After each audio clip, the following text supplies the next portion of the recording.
Okay, we are live, baby, but we're letting it breathe just for a moment as we bring on Facebook. And then we're going to dive in. So much to discuss tonight. Holy smokes. Yes, indeed. Welcome in, everybody. It is the Huddle Up Podcast, presented as always by Mile High Huddle and powered by Blue Wire Podcast. I'm your host, Chad Jensen, and with me, my fellow football priest. You know him, you love him. He is Zack Kelberman. Zack, the NFL, hey, you never have to question or wonder if they're going to fail to exploit a really good, juicy storyline. They showed out in force on that front, scheduling the Denver Broncos against the Seattle Seahawks. It's a road game to open the season on Monday Night Football. Could we hope to maybe see Russ versus Locke? I mean, the universe might explode. Either Russell Wilson versus Drew Lock or Russell Wilson versus Geno Smith. I like the Broncos' chances. In primetime Monday Night Football, you couldn't buy a primetime game for the Broncos last year. They open up with one. They have several on their schedule. I can't wait for Russell Wilson to stick it to Seattle in primetime at Seattle in front of his former adoring fans. At first glance, I like how the schedule shook out. They have their home opener against the Texans the following week, but week one already. Scott and I talked about it on Broncos for Breakfast earlier this morning. When you have a game that you can get up for, when you have a quality opponent, and quarterback aside, Seattle is a quality opponent compared to last year anyway, the Broncos and Russell Wilson will be getting up for this game. I literally cannot wait till it's Monday night. Can't wait. It's going to be a gas. And yes, guys, you might notice we're trying out some something new on our background look. So we're vibing out. We got some things in the works, but so much to get to. I think, Scott, as we had some very generous superstars right out of the gates, like John Sandoval jumping in early, just wanted to give you a shout out, guys, and then we're going to dive into the content. Trust. Thank you, John. Sam Bam Udom, and pardon me, with a very generous super. We will get to the Jerry Jeudy stuff. He says the Jerry Jeudy news kind of ruins the schedule release excitement. Hopefully this doesn't involve a suspension, but not going to hold my breath. Ugh. Appreciate you, Sam Bam. Put a pin in that. We're going to come back to it. Trust. And then, of course, we've got Michael Ronquillo throwing down, giving us positive vibes and greetings. I just had a guitar pick stuck to my – that's how you know I'm a rocker, dude, when I've got an actual – guitar pick stuck to my forearm. Michael, you the man, dude. Love you. Seriously, thanks for being here. All right, let's go through this. For those of you listening, let's go through this schedule, lay it out. I mean, I know you're dying to find out who the Broncos are playing in the preseason. Well, let's go ahead and break that ice. Dallas Cowboys at Buffalo, and then home again for the Minnesota Vikings. The regular season, as we mentioned, opens on Monday Night freaking Football against the Seahawks. Count it so far, one primetime game. Week 2, back home opener, as Zach mentioned, against the Houston Texans. Week 3, the San Francisco 49ers at home on Sunday Night Football. That's 2 primetime games. Week 4, at the Las Vegas Raiders. Week 5, at home, Thursday Night Football, another primetime. That's 3. All right. Week 6, at the Chargers. Also, Monday Night Football. Holy smokes, man. The Broncos, let's see, 1, 2, 3, 4 already. Golly, primetime. All right, New York Jets at home, week 7. And then this is when they travel to face the Jacksonville Jaguars at Wembley Stadium, October 30th. That's week 8. And that's going to be early and on ESPN+. And then they get their bye week. Cool. So they travel, Zach, and then we'll get the second half of this. They travel for that. That's a pretty serious gauntlet to open up the season, but it's nothing to, I think, worry too much about. There's some quality opponents there, but that's something you can navigate. Yeah, I'm looking at it in front of me, and I actually have a tweet I'm composing mid-podcast. The first half of the schedule, if you look at it, is much more favorable than the second half. You look at the Broncos' final 6 games, we'll get to it in a second. That's a murderer's row. So you have to collect the wins. We talked about it last year. You have to beat the teams you're supposed to beat. So I'm looking at the Texans. I'm looking at the Seahawks, quite frankly. I'm looking at the Colts, the Jets, the Jaguars, and one of the Raiders or the Chargers, if not both. The Broncos have to win these games. They have to be, I believe, going into week 9, no worse if they really want to compete for the West than 7-2. Agreed. So we come out of the bye. The wounds have been licked, and it's a tough test against a playoff opponent, the Tennessee Titans, on the road. Then it's back home week 11 to face the Raiders. on the road again, going to the East Coast to play the Panthers. Then we come back, or no, we're still on the road, East Coast. So 2 East Coast games in a row at the Baltimore Ravens. And Baltimore, look, they had some struggles last year. I view them as a playoff quality opponent on this schedule. Then when they come back week 14, take on the Kansas City Chiefs on Sunday Night Football. This, I think, Zach, is going to be that pinnacle moment of snapping the streak. It might happen. I'm going to believe this is when it's going to happen. All these previous Broncos Chiefs primetime games, last year notwithstanding, where they just get absolutely embarrassed. I think that's a thing of the past. All right, week 15, home, 2 in a row. Arizona Cardinals 2 at home. Kansas City, then Arizona. Week 16 on the road at the Rams. And that's the one that is, of course, on Christmas Day. It's going to be televised on CBS and Nickelodeon. Slime time, baby. On the road again at Kansas City. And then home, final game of the season, Los Angeles Chargers. So, Zach, I want your thoughts on that final slate to kind of suss out what you'd mentioned earlier about the second half. But should we be viewing the Chargers similar to the Ravens as a playoff caliber worthy opponent? Yeah, I tend to, until proven otherwise, given the Brandon Staley, coaching and given the quarterback play that hasn't led to a playoff berth, I would say Baltimore is a little more of a contender right now than Los Angeles. But you look at that schedule, man, from Baltimore to the Chargers, that's, again, murderer's row, 6 games in a row where you face playoff team after playoff team. It's where you claim your stake, though. If you belong in the tournament, if you belong playing deep into January, you will beat those teams. I'm not saying you have to beat all of them. This is the NFL after all. Parity reigns supreme. But you got to go in there with the confidence that your team is better than Kansas City, better than Baltimore, better than Arizona, better than the Rams, the Chiefs. It could happen. They could go 5-1 in that stretch. But, if not, if they take a nosedive or if they're not as good as we think they are, they could easily go 2-4. But if they're legit, they'll come out on top with a positive record. Let's go through this real quick. All right, because it's easy to throw out there, 11-6 or 10-7 or 12-5. So I'm just going to go through. And Scott, if you wouldn't mind, get ready for this. Like, keep a note in the chat or something, because I will forget the math midstream. I just don't math well. Zach and I are going to, off the cuff. This is a way too early prediction, but this is just off the cuff. All right, things being as they are today. All right, week 1, Zach, it's on the road. Win or loss for the Broncos at Seattle? Win. Convincing win. That's 1 win. Week 2, the home opener against a still bad Houston Texans. Win. Yeah, Lovie Smith and Davis Mills, I'm not scared. I'll take my chances. A familiar opponent at home the next week on, once again, the primetime stage in the San Francisco 49ers. I'm going to say they take the L. I'm going to take a win here because Russ knows them. I'm just going to say I think they can get this one. Wow, I'm already at 3-0. All right, so I'm 3, you're 2. All right, here we go. At Las Vegas Raiders, week 4, Zach. I think they win that game. Okay, so that's 3. I'm going to take that one as my first loss because they've struggled to win in Vegas. All right, so we're both at 3-1 basically, right? Okay. Week 5, home against the Colts on Thursday night. Matt Ryan, our opponent, depending on how things shake out for him.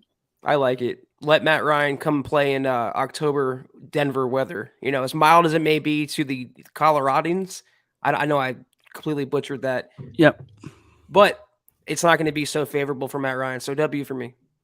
I agree. I think that's a win. So that's 4-1 at the Chargers on Monday Night Football, Zach. Oh, man. Oh, I'm going to say loss. Gut feeling.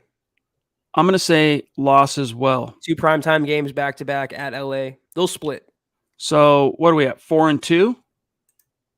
Yeah. I think we're both at 4-2. Okay. All right, cool. Win. We get to week 7, home against the Jets. I'm taking that as a dub. 5-2. Yeah, Zach? Yeah. October 30th, week 8, on the road in London. Win. A lot of kind of, exterior factors in play. It's a long ways to travel. Is this a win? It better be a win. Yeah. London or not, it better be a victory. So I'm going W. I'm taking it as well. All right, win. bye week. That's a win. Then the Titans on the road. Oh man, the Titans are so Jekyll and Hyde though. It's like they can look like world beaters one week and pretenders the next week. If What do this you was say? in Denver, dude, I'd take the Broncos. But I'm leaning this one toward being on the Boston. road, I'll take the Titans. Yeah, same. So that's 3 losses, both of us. Home against the Raiders, I'm going to take the Broncos in this one. I think they split with the Raiders this year. They win the home game. I'm gonna go. I think they sweep. So I think I picked a. Did I pick a win in the first game? I think I did. Right. Yeah, you picked a win. I picked a loss. I see a sweep. Screw you, McDaniels. At Carolina, week 12. Win. I'm going to take that as a win as well. At Baltimore, week 13. Loss. I'm going to take that as a loss as well. But that's a game that could go either way. Yeah. I mean, the thing that we got to remember here is we're not viewing this. It's kind of hard to picture it, right? Your team out there competing in the regular season with Russell Wilson as your quarterback. We got to resist the temptation, or at least the habit of viewing this through the same old prism, right? This isn't Drew Lock. This isn't, Trevor Siemian. This is freaking Russell Wilson. So that could be a win. Instead of just saying, oh, it's at Baltimore, chalk up another L, I'm still going to view it as a loss. This is where the streak ends, Zach. On my birthday, December 11th. Oh, it's perfect. Sunday Night Football. The Broncos perfect. are snapping the streak, defeating the Chiefs at home. Yes, sir. I think they split, so victory. Then they're home again. Arizona Cardinals. What do you see there? I don't know what I'm at right now because I have a certain number in mind, and I don't want to go. Look at Scott. If you can count the digi, 9 wins. Oh, 5 and 4. 5 and 4. Okay. No, just type it in the chat because we suck. Anyway, we'll come back to it. Just pick the what is it? I think they beat Kyler Murray. I think they're a mentally soft team, so victory. I think it's a win over the Cardinals. Then they go on the road versus the world champs. I think they're going to lose that game. That's tough.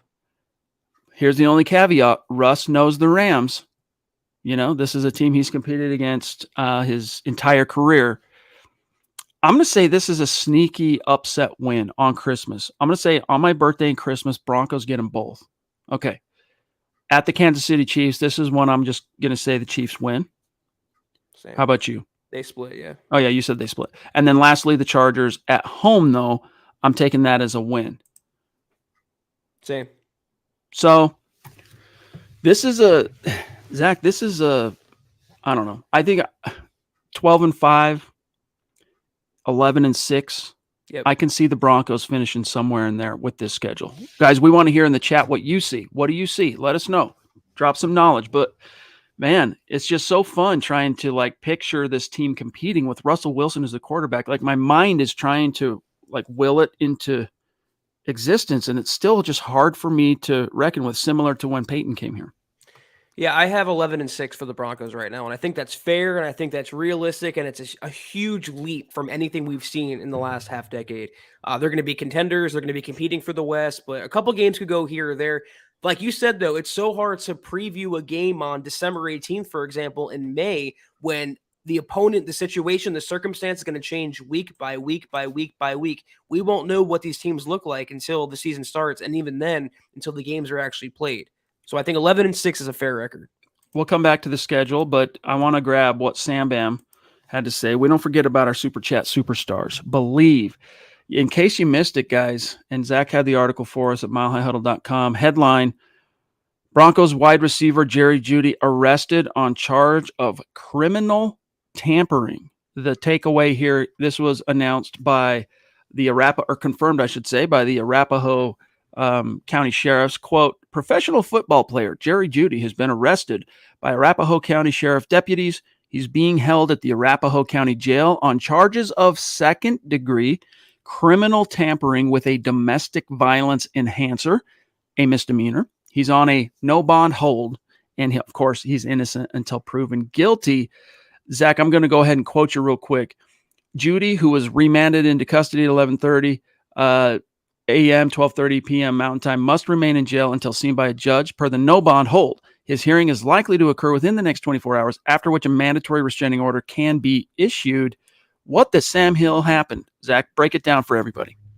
Apparently, it's it is a misdemeanor that should be worth noting. It's not like a Ray Rice situation, anything too bad from a criminal standpoint. But I believe he had a domestic issue with his girlfriend or ex-girlfriend over a phone. There was jealousy. It sounded like a breakup or a fight of some sort that involved an electronic. And as Tom Pelissero explained in Colorado, that's that would fall under the special domestic extension, whatever extender charge that's added onto it. So he's on a no bond hold right now. He can't be released from jail until he sees a judge. That'll probably happen tomorrow, and they'll go from there. The Broncos are aware of it. It sounds like it's not too serious, but not the best look for Jerry Jeudy, who's been fraught with criticism, had a kind of a rocky start to his career in Denver so far. It's not going to do him any more favors, this incident. I don't get it, dude. I don't.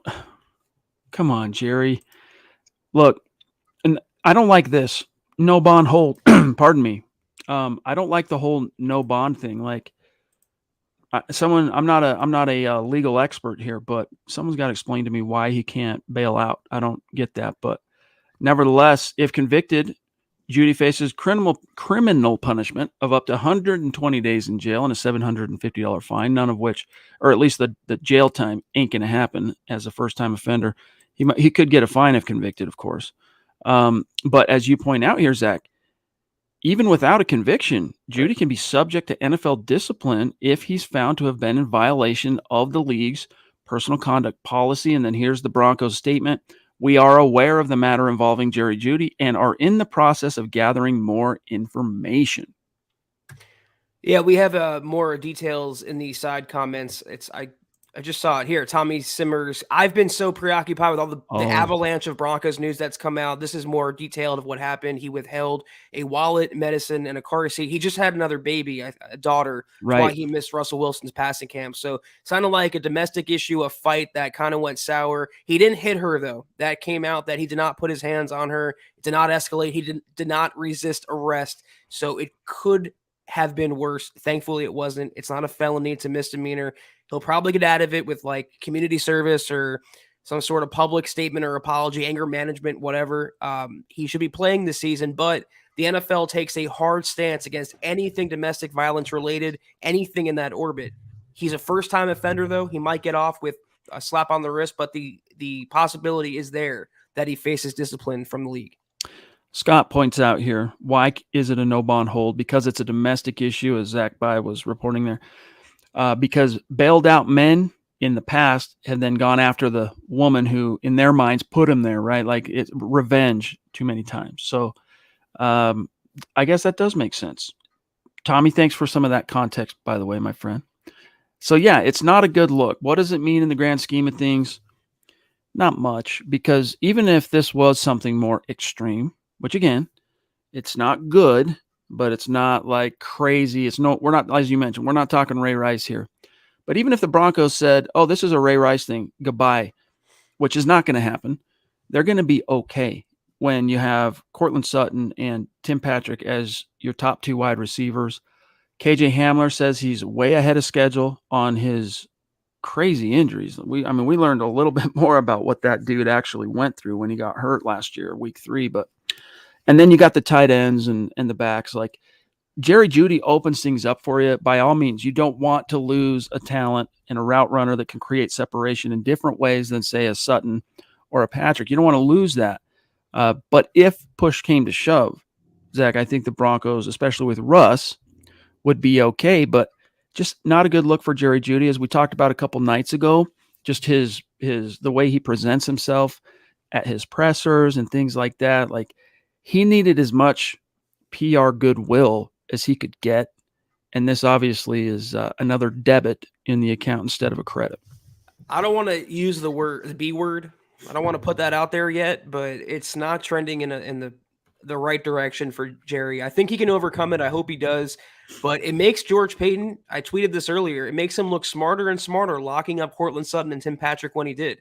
Not just for the value, but getting two high-character players under contract for the long term. He couldn't have predicted Jerry Jeudy. It's a nice side bonus. Thankfully, KJ Hamler's coming back. Thankfully, I guess in hindsight now, Chad, thankfully they drafted Greg Dulcich. You and I both kind of panned that pick, but at least they have another pass catcher now that could fill in if Judy takes a nosedive. But I think he'll be okay. I hope he'll be okay because he's only an asset to the Broncos offense. And the sad part is we've never seen what Jerry Judy really could be. Running fake decoy jet sweeps isn't what Jerry Judy's wheelhouse is. And I would like to see what a competent offensive mind can do with him. I hope they get that chance. Yes, indeed. The Duchess dropping in. Love you. A Michaela Baum. Thank you. She says, I heard she grabbed Jerry's cell phone, so he got mad and then took her wallet. There was no violence. Not sure how you can get in trouble for that. Weird. Yeah, it depends. And especially when there's children involved and stuff. But people in certain areas, Zach, and thank you, Michaela, in certain areas, withholding someone's phone, their communication device, can be touch and go. Yeah, and as Tom Pelissero explained, it has special circumstances because of the state laws. And she was the accuser. That's why it was domestic. So it could have been worse. This is not a good thing for Jerry Judy, but it's not the worst thing in the world either. Hopefully they can patch things up and they can reconcile, and the Broncos can move forward with one of their talented weapons still atop the depth chart. All right, we got GLP with he's even more bullish than us. Thank you, Gary. He says, Chad, Zach, and Scott, so stoked about the schedule. You guys sound very conservative. I'm all in. Doesn't mean you're wrong, but he's predicting 13-4. Hey, this is a team that if everything came together, and especially by virtue of the injury bug, Zach, and you're going to need some dominoes to fall in your favor relative to these first-time coordinators and a first-time head coach. So if those things come together, and the glue that could really help those things come together sooner than later is, of course, the presence of a 9-time Pro Bowl quarterback and a guy who's probably destined for the Hall of Fame in Russell Wilson. So if all those stars did align, Zach, I could see a 13-win season. I definitely could. I agree with Scott, though. Probably the over-under on wins for Denver, 10.5. And I'll take the slight over. As will I. I could see 13-4 being the extreme ceiling if everything goes right, but I'm looking at it realistically. Listen, guys, I cover the Broncos for a living. I've done this for quite a while now. I could easily predict 17-0 if I want to be on the Broncos side, but I'm being realistic and objective looking at this team, not just from a personnel standpoint, but inexperience. You have to figure Nathaniel Hackett's still a rookie head coach. He has nothing but rookie first-year assistants underneath him. There's maybe a gelling period. They might go through stagnation mid-season. These things happen. You have to take it into account. And being called conservative, I've been burned, as have Chad, one too many times about the Broncos and predicting too many wins. So I think 11-6 is still fair, though, considering where they've been in recent years. Oh, yeah. I mean, 11-win season. You're going to the playoffs, that's for sure. And, it could be enough 11 wins to win the AFC West. George Fox, appreciate you, big dog, on Facebook. He says, with the new offense, I say 10-7, but I hope I'm wrong. Denver Broncos for life, MHH for life. Yes, indeed. While we're on this subject, real quick, guys, give you an update on the contest. In the month of February, we have a Demaryius Thomas jersey hanging in the balance for our Facebook community and our YouTube community, respectively. We're trying to reach 200,000 stars in the month of May. If and when we reach that goal, we're going to raffle off a Demaryius Thomas jersey to the winner. The only people in the running for that raffle on Facebook are those who contributed to the goal. And fortunately, Facebook makes it easy on us in keeping track of who has contributed the most and in what order. And of course, it's like, the more someone throws down, the more tickets they'll have in the hat, so on and so forth. Here's the rankings real quick, and we'll jump back on content here. Number 1, Mark Schrader is the leader of the pack this month, followed by Gary Leeds Palmer at number 2, Jacob Foster, Andrew Baker, Phil McLaughlin, Lawrence Rivera at 6, Travis Weber at 7, Andrew Lampy at 8, Pete Middleton 9, and Lana Carter 10. And just a few of the names outside, like Howie Frickin' Day, Anthony Grove, Pat, Chris Hernandez, etc. So there's an update on Facebook. We'll try and do an update on Super Chats here in just a little bit. But yeah, 10-7. Hey, I still think that would be enough to get you into the dance. And when you have a veteran quarterback, I mean, look at the Broncos when they won their first Super Bowl, that 97 season. This wasn't the juggernaut Broncos. I mean, they were a juggernaut. They became the champs, obviously. But in terms of how they were perceived and some of the holes with the roster, I mean, they were a wild card team. Their mission was, hey, let's just get to the dance. They got to the dance knowing, hey, if we do our thing and we fall in line and kind of rally for the playoffs, anything could happen. And that's exactly what happened, by the way. Hey, Anthony, we'll grab you next. Yeah, for as conservative as we've been labeled, I think 10 wins is a little too underselling of what the Broncos are capable of. They got 7 victories last year out of Teddy Bridgewater, Vic Fangio, Pat Shurmur, Drew Lock and company. I think adding 4 more to that, and not so difficult of a schedule if they can get past the second half with a decent record, they can definitely make it happen. I think 11-6 is a good middle ground, but they can, if they hit a stride, they can go 13-4. If they don't, they can maybe go 10-7. That to me is the like you said, the over under. I'm smashing the over. Anthony Grove. Judy news bad. Seattle week 1 good. Zach and Scott doing the necessary roughness dance. Even better. Let's dance and ride. Now, before we actually get to the dance, which it must happen, and I'll join you on these gallows. All right, we'll hang together. We gotta be reminded of exactly how the stand-up comic from the 90s and actor Sinbad, exactly how he kind of moved and grooved in order for us to try and copy this dance. Scott's going to pull it up. So hang tight just a second. We will get to the dance. But Zach, are you ready for this, dude? To cut a rug live on the Huddle Up podcast. Let's go. What is my life? You're here for everybody else's entertainment. I mean, that's charge it to the game. Yeah, I don't know. I'm going to have to see some. I'm a visual learner, so I want to see the dance first, and then I'll try to imitate as best as I can, which will be the worst.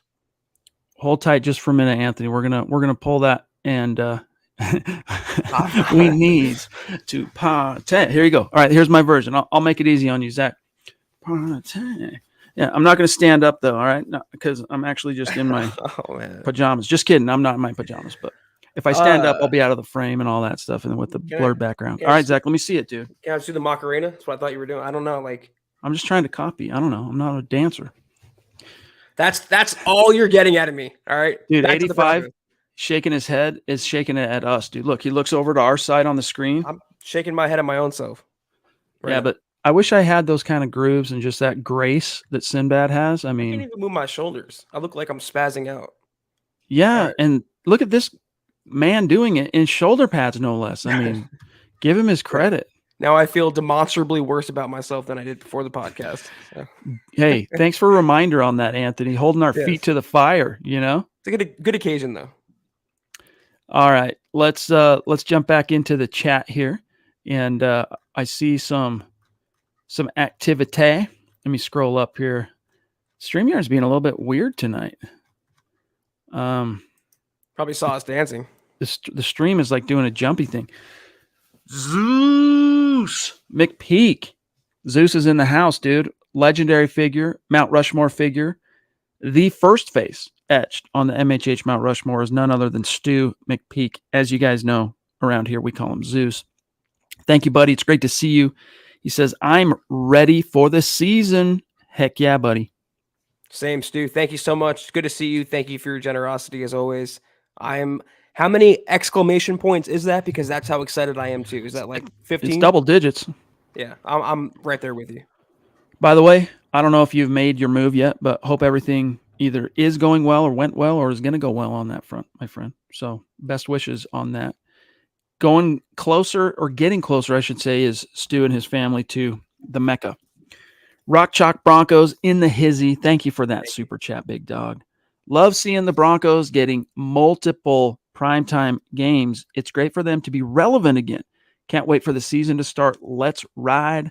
Denver Broncos for life and MHH for life. Love it. Yes, indeed. I mean, we could go through, pull it up again, Zach. I mean, the Denver Broncos are once again, at least in the NFL's estimation, they're worth watching. This is an important team. So you got the opener, primetime.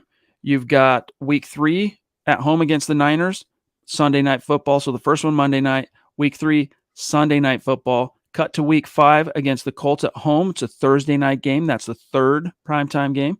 The very next week, they're in primetime again. Monday Night Football at the Chargers. So in the first 6 weeks, Zach, count them, 4 primetime games. And then to finish the first half of the season, they get, I get it, it's not technically prime time because it's going to be 7:30 a.m. Mountain Time when they kick across the pond, but the scrutiny and eyeballs that are going to be on that game, granted in many respects from outside the United States markets in particular, are going to be paying close, lots of eyeballs watching that game. You could almost count that, but it's not. So we won't at this stage. Still 4. And then you've got the Chiefs in week 14 on my birthday. That's 5. And it wouldn't surprise me, Zach, to see one of these games at the end of the season, depending on how the schedule falls, get flexed. Yeah, it's amazing what a franchise quarterback can do. But I guess they can't, right? Isn't there a rule, 5 primetime? I'm trying to remember that now. Those are the type of things I can never remember. It might be that you only can get awarded 5 at first, and then they can always flex you in later. But I was going to say 4.5 months ago, the Broncos were employing Vic Fangio and Teddy Bridgewater, and they were as irrelevant as they've ever been, and no one gave a crap about them. Now they have 5 primetime games. They're playing in London. You know, George Payton hit a home run with Nathaniel Hackett. He hit a grand slam with Russell Wilson, and you're seeing the fruits of that labor pay off in the form of primetime attention. But I happen to think this might be too hyperbolic. The 49ers game is the first litmus test for the Broncos. I don't think Seattle's that challenging. Obviously, the Texans are a cupcake as a home opener. It's how they fare against the 49ers, Kyle Shanahan, under the primetime lights against a really, really stout team, well-coached team. That's going to tell us a lot about Hackett's Broncos. Are you not entertained? I think of that great gladiator Maximus, and that's what I think of when I remember back on Zach and I doing a very poor imitation of the Sinbad dance from Necessary Roughness. GLP, very glad to see that we're at least entertaining you, my friend. Tim throwing down some big boy stars tonight. I mean, like top rope stars. Thank you, my friend. I think you just like doubled what the entire community, what we've been able to do in the month of May, like with one throwdown. So Tim, you're a prince. Tim Hoffmann, love you, big dog. He says, I love this schedule and the optimism. Can't wait for Russ to play in Seattle and walk away with a win. Go Broncos. Zach, Russell Wilson gets the chance to exercise the Seahawks demon like right out of the gates. So if things go well and you expect the Broncos, even though it's a road game, it's going to be an extremely hostile environment. Think back to when Peyton Manning returned to Indianapolis and it was a hard-fought game, but all the emotions of it, he wasn't the same guy. And the Broncos got beat pretty handily by the Andrew Luck-led Colts in his first game against the Indianapolis Colts as a Bronco. I don't know. I think Russ won't maybe be quite so in his head over it as Peyton obviously was, if you guys can think back. I know it's been a decade, but still, you get past Seattle, you exercise that demon, you're Russell Wilson. From there, I'm not going to say it's all downhill, but some weight lifted off your shoulders. Well, I'll tell you one thing. I'd rather play Seattle in early September than play them in December. So the Broncos, got a lucky break in that respect as well. Everyone's talking about Russell Wilson for good reason going back to Seattle and that grudge match, but also Drew Lock, Shelby Harris, Noah Fant. That's 3 former Broncos facing their former team as well on prime time, Monday Night Football. The glare of the primetime lights, national attention. It's going to be a slobber knocker. I think the Broncos are going to win going away in the fourth quarter. We'll get into that as the months roll on, but this is going to be a nice tune-up matchup for Denver in week 1. Andrew Baker. Yo, dude. Good to see you. Thank you for the stars throwing down, representing. He says, what's up, my fam? A great season prediction. I'm more feeling 12-5, but what the Sam Hill is up with famous people like NFL players and Johnny Depp and Amber, who have everything but nothing at the end of the day. Hashtag smack my head, LOL, Scott. Hashtag MHH for life. Yeah, I mean, I don't even, far be it from me, Zach, to ever search out anything on the Johnny Depp, Amber Heard saga, but YouTube keeps serving it up to me. Maybe it's because of like it's what my daughter looks for. My daughter, she spends a lot of time on YouTube, and I make her do it on my account so I can monitor what she's looking at. Maybe it's reading some of the things she sees and that might be interested, but I made the mistake one time of, at least the way my YouTube is set up on my phone, if I finish a video, it'll autoplay whatever's next on YouTube's list or whatever. And I got a Depp thing, and it was like a comedic deal. It is crazy to see these very wealthy. Now, Johnny Depp's net worth, for what it's worth, dwarfs Amber Heard's, but still, it's a good example, guys. As we think to ourselves, if we could have the money, we'd be happy. It doesn't change you as a person. So the demons you have, the strengths, the weaknesses, the character flaws, the character strengths. It's kind of like that old saying, Zach, wherever you go, there you are. Same principle applies to whether you have money or not. I'd rather have problems and have to deal with who I am and my unique struggles, though, with a few million in the bank like Depp and Amber Heard have, though, if I could, right? Yeah, people are people. And I believe it was Jay-Z who said you can pay for school, but you can't buy class. And it's so true. Money can't buy everything. And you're seeing some very nasty traits come out on both sides. I haven't been following that. And to your point, all it takes is one click for the algo bots to lock you in for life. But, people are people, and money doesn't change that. Money only actually brings those problems to the surface faster than they would otherwise. Am I the only one that was just thinking Depeche Mode right there? Yeah. People are, isn't that Depeche Mode, Scott? People are peoples. Charlie, what's up, bro? You dumb man. Thank you for the stars, my dog. Very nice to have you in this conversation. Yeah, guys, we want to continue to hear from you what you see unfolding with this schedule that we went over at the top of the show. And if you're just joining us, we can throw it back on here and do a little scroll for you so you can see what the Broncos are dealing with here on their 2022 regular season schedule. Okay. I think I see Naj, but for some reason, as I scroll, I'm not seeing it where I can actually grab it, Scott. Do you? I see him at the top, but every time I scroll, I don't see him. There's the Duchess. Miguel, in the meantime, what's up, bro? Good to see you. Miguel, where have you been, big dog? He says, I really don't like predicting records until somewhere around week 5 because the NFL is so unpredictable. Good finally catching a late show. It's great to have you, Miguel. And that's one of the reasons, Zach. There's a lot of reasons, but one of the reasons why the NFL is king is the parity. You get a schedule, the NBA or even MLB or in many respects college football, and you can out of the gates kind of predict, who the playoff contenders are going to be, all that stuff. And with the NFL, every year there's multiple teams, first to worst, worst to first, all that stuff. And it's one of the joys of watching the NFL.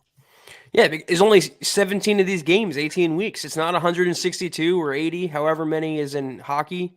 You only get 17 of these, so you have to make each one count. And yeah, parity reigns supreme. And you can go from worst to first in a matter of one season. It doesn't have to be a 3-year rebuild. That's why I've been laughing at that notion for quite a while now when it comes to the Broncos, just because they have a new quarterback, as good as he is, a new head coach as tantalizing as he is. They can go from 7-10 to, I'm not going to say 17 and 1, but or 17-0, but they can go 11, 12 wins easy. That's the NFL nowadays. Travis, what's going on, Big T? He says, I'm sorry I'm a bit late tonight. Had to work late. All good. You got to bring home that bacon, my dog. He says, but hey, I called it Seattle week 1. I hope Judy can escape any harsh punishment in his arrest. Yes, indeed. We do too. Hopefully it's of such a non-serious nature that when the NFL investigates it, there's nothing really to it other than some I don't know, domestic dispute. Again, guys, in case you missed the top of the show, yes, Jerry Jeudy was arrested, but based on the reports we're hearing, there was no mention of anything violent, certainly not in his charges. Naj, there he is. What's up, bro? Love you, appreciate you. He says, hey, brother, sorry if I missed this. Any thoughts on which game or games you bros are thinking for the meet and greet? Really good question. Really good question. Naj, always on point. Let's take a look here. We'll sketch it out. Now, this is not be fun. This is not for sure, but in most likelihood, it's going to be either the home opener, week 2, or Sunday Night Football 49ers week 3. So one of those 2 games, all right? And then that's going to be 18th of September or the 25th. And again, we will give you concrete stuff when it's appropriate. Off the cuff, one of those 2 probably. And then we're going to do one more this year. And it's probably going to be before it gets too cold. So maybe sometime in October at home. Golly, Zach, we could do Jets again. We could. Again. I was thinking November 20th. That's not too bad. I mean, you start rolling the dice a little bit on weather, and it makes it a little bit harder sometimes to, if you get super cold or gnarly snow /rain/sleet, whatever, makes it a little bit harder for people to want to get out and about and come meet a couple of their favorite podcast hosts in the tailgate. But nevertheless, yeah, we could do Raiders November 20th. December 11th would be a lot of fun too. I know my birthday. Hey, that's true. So Naj, we'll have more information for you on that within the next week or 2. I promise you. In the meantime, start kind of looking at that week of September 18th through the 25th, which that is 1 week of actual time passing Sunday to Sunday. So for what it's worth, Colby, I'm ready. I love the primetime games also. I'm going with 11 wins, he says. I love it. Yes, and by the way, I just want to mention, I'm going to flash this real quick. BG, good to see you, my friend. I know you're not a fan of Jerry Jeudy, all right? Appreciate the super chat, and it is disappointing regardless. I mean, I don't want you guys to think that we're downplaying whatever seriousness might be involved. Jerry Jeudy was arrested. That in and of itself, very, very bad look. Very bad look for him and the Denver Broncos. If you had a negative view on Jerry Jeudy going into today, Zach, all it does is reinforce whatever your view on him was. And I think, unfortunately, 2 years into his career as a Bronco, you mention his name to a Bronco fan, and more likely than not, you're going to get some kind of a negative reaction. So you're not alone in that, Brian. But let's just hope he can bounce back from this. Yeah, it's confirmation bias for a lot of Judy's detractors, and I wouldn't go so far as to call him a piece of crap, but it's definitely a boneheaded decision putting yourself in that situation when you're in a make or break 2022 campaign, quite frankly. You haven't established yourself as a first-round worthy draft pick quite yet, quite honestly, and you're faced with a tantalizing season playing with Russell Wilson and all those receivers, and you're going to make a boneheaded decision like that? I don't know. Aaron Peluso, a newer name on Super Chat. Welcome. Thank you. It might not be your exact first Super Chat, but I know it's not. It's one of your first at the very least. So we do appreciate it. Welcome. He says, I think the Broncos can sweep the Raiders and the Chiefs this year. Fingers crossed. P.S. I'm calling off work for the London game. Believe that. LOL. Does that mean you're going to make the trip, Aaron? Or just, you work on a Sunday and it's freaking butt early Sunday morning? I mean, you're going to have to get up. I'm not going to say when the cock crows, but you're going to have to get up early if you don't want to miss any of that game. 7:30 a.m. Mountain Time kick. Now, if you're one of the great members of Broncos country that's not in the Mountain Time zone and you're East Coast, 9:30 on a Sunday, hey, that's no problem. Even 8:30, you might be pushing it for some people on a weekend. 8:30, a lot of people don't want to get up that early on a Sunday, but 9:30, hey, you can live with that. 7:30, yeah.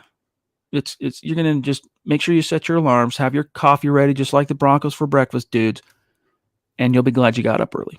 Speaking of Broncos for breakfast, we're going to try to take that show on the road. Scott and I want to get out to London to see the game and hopefully meet up with some of you. We're trying to make that happen. We'll keep you guys updated, but yeah, hope to see you there. That would be awesome. No way in Sam Hill am I going to be in an airplane for that long, but I would love to see that. Zeus throwing down stars as well on Facebook. This is why he is Zeus, all right? This is why he is the first face etched on the MHH Mount Rushmore. Love you, big dog. Okay, we are at 44 minutes. Tonight, we got to keep things pretty tight right on the 1 hour mark because we have lots of things we have to get to outside of the podcast for you, our great readers. Kendrick Ware, consistency. Hashtag consistency for Kendrick Ware. Day in, day out. Love it. Appreciate it. Thank you, my friend.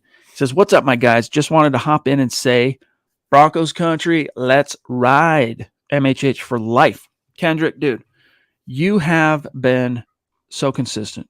We appreciate that. As a small token of our appreciation, dude, send us an email, milehighhuddle@gmail.com. Give us your t-shirt size and your shipping address. Let us send you a little something as a thank you for being so consistent. It's a small thing we can do. Thank you, Kendrick. For sure. Appreciate you, Kendrick. Thank you. All right, let me see here. Michaela, I'm not sure. Are the super chat rankings updated, Scott? Okay, we'll pull it up, Michaela. We'll get that in just a second. Jacob Foster throwing down. Good to see you, my friend. Appreciate the stars. The Duchess, money enhances your true character. Talking about how could people who are wealthy, make such boneheaded decisions or even be unhappy. But it's true. If you are a generous person, having money, you got to be careful because you can be taken advantage of. If you are a selfish person, having money only feeds into that the more, and it can take you down a lonesome, bitter road. So I agree with that 100%. Yeah, your character or lack thereof, because money can heighten the flaws that you have inside. And if you don't have character, it's going to make that very apparent. And if you followed any bit of the herd depth trial, can't believe we're talking about this of all Here night we are. tonight, but yeah, Here we are. but you would know that money can hide those flaws. And money can't buy me love either. I mean, let's face it, right? We're talking Depeche Mode. We might as well quote the Beatles. Howard, what's going on, dude? Newer name. Welcome. Thank you for that super chat. Appreciate helping us keep the lights on, Howard. Big T says, since tomorrow is Friday the 13th, go get your hockey goalie mask. It's Jason from the horror movies. And the only Friday the 13th of this year, I'm going to be brave and say 13 wins. Let's see. There we go. Well, I got to turn it like this. There, 13 wins. I feel it, dude. I could see it. I'm going to take the slide over on a 10.5 wins over and under. I'm going to say I see 12 wins. That's what I'm seeing. Yeah, anywhere from I think 11 to 12 is a pretty fair, honestly, realistic projection. Again, we're not predicting this based off Drew Lock and Vic Fangio this time around. All right, we're talking about although the empirical evidence isn't really there for, say, Nathaniel Hackett, it's there for Russ, and I'm gonna kind of lean on that to inform some of my predictions this offseason. Gary, okay, I'm still going 13-4, but I'll be happy if the Broncos only get 10 wins. Yeah, dude. I mean, they got 9 in 2016, dang close, still missed the playoffs, but the last time this team won double-digit games, they won the Super Bowl, Zach. So there's that. Yeah, it's hard for a team that's been as bad as the Broncos have been to poo-poo 10 wins as like something that's not good enough. But when you bring in Russell Wilson, I think the expectation is you swing for the fences, and the fences aren't at 10 wins. The fences are 13, 14 wins and cruising into the postseason. I'd be happy with that record, but by no means would I be satisfied because I'm expecting at the minimum 11 victories. Yes, indeed. Thank you, Clayton. Clayton, good to see you, buddy. Appreciate you. One of our great supporters on Facebook. As I pull up the super chat rankings, got to tip my cap to Michael Ronquillo, who I know is going to be top 5. And tonight, the rankings are updated, not counting tonight's stream. So, Michael, without even looking yet, I know you're going to be in the top 5, and this only solidifies that. Thank you, buddy. He says, great show tonight, Chad and Zach on the Mile High Huddle. Let's ride and go Broncos. His second super chat of the night. We love you. We appreciate you, Mike. Thank you so much, Michael. We appreciate you. Seriously, dude. Means the world to us. And without further ado, let me go ahead and pull up the super chat rankings for our great YouTube community here to see where you stand. All right. Top 5 finishers on super chat. Those 5 names go into a hat. We draw. The winner gets a Demaryius Thomas jersey and or a Broncos jersey of their choosing. The rankings as it stands, Ethan, a.k.a. the DWI guys, number 1. Michael Ronquillo, number 2. Number 3 is the Duchess who has climbed. She's at number 3. Michaela Parker. Number 4, D-Dub, a legendary figure. Number 5, Tanner Hulse. And at 6, we got the Shane Tuttle, who's a newer name that's been climbing. Really cool to see. Sam Bam 7, Mark, the God King from Georgia, 8. Casey Nickel 9. Mark Schrader ranking on YouTube and Facebook. I mean, that's boss level. Naj going to be climbing. Kendrick going to be climbing. So there you have it. We appreciate each and every one of you. And if I didn't mention your name and you've thrown down a super chat this month, just know you are helping us keep the lights on here at MHH. Yes, sir. Thank you so much, guys and gals, for tuning in and supporting the show as always. That was the Huddle Up podcast. I believe that was all the. I think we're good for tonight, Chads. I looked at the comment section. So sorry, guys. It's my fault. We got to cut out right now. That was the Huddle Up podcast, guys. We are off until Sunday, same time, same place. Until then, follow us on Twitter at Huddle Up Pod. You can follow the main account on Twitter at Mile High Huddle. You can follow Chad on Twitter at Chad and Jensen. You can follow myself at Kelberman NFL. You can follow Scott on Twitter at Scout Kennedy. If you guys want some merch, you know where it is, huddleuppod.com. And be sure to follow facebook.com/Mile High Huddle Pod. Like that page and follow that page. Guys, if you haven't, please go to Apple Podcasts and leave your football pre-save 5-star review for a chance to win some merch each and every single month. But if you can't do those things, please do these 3 things. Subscribe, like, and share this video and every video you see on the MHH channel. It really helps us grow and reach more Broncos fans just like you. Yes, it does. And we just cherish each and every one of you. It sounds corny, but we do. Thank you for being with us. You might be listening to this after the fact as an on-demand podcast. I mean, there's 40 some odd thousand of you that listen on the RSS feed, whether it's Apple or Spotify. So even if you're not in the live chat, just know if you are just by listening, you obviously are supporting what we do here. And so we appreciate you being in the chat with us live, throwing down a super chat. I mean, stars. Golly, she's climbing. She's already got a couple of jerseys, as she can see in her profile pic. She's won fair and square. She's gunning for another. The Duchess with a bomb. She says, "I must climb the rankings." LOL. Way too competitive. Way too kind is what. That's what makes you a great Broncos fan. That competitive streak and just your heart and your kindness, as Zach mentioned. Love you so much. Thank you so much, Michaela. What a great note to end on. I think that's going to do it though for us guys. Chad, have a great weekend. Scott. Hold on, I got a shout out. Hold on, real quick. Real quick shout out. Tim Hoffmann on Facebook. Dude, you the man. Gary Palmer, Zeus, Anthony Grove, Jacob Foster, Charlie Young, Travis Weber, Miguel Santistevan, Colby C. Collier, Andrew Baker, and George Fox, and then our great Super Chat superstars, the Duchess, John Sandoval, Sam Bam, Michael Ronquillo, BG, a.k.a. Brian Greenfield, Rock Chalk Broncos, Naj, Zeus again, Aaron Peluso, Kendrick Ware, Howard T. Much love and respect. We'll see you. Have a great weekend, guys. Take care, and as always, go Broncos.